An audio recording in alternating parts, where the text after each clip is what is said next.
Gihatag ko na ang tanan, ug ihatag ko pa ang tanan.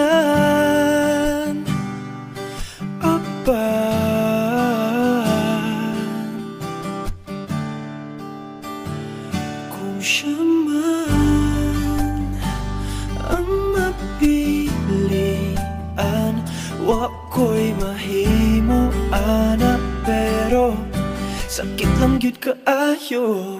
Kung siya man ang maswertehan, mo palayo na ko ninyo, ug ihilak na lang sa tako. Pero ug iya kang biyaan, ug iyang binuangan pag mahitabo.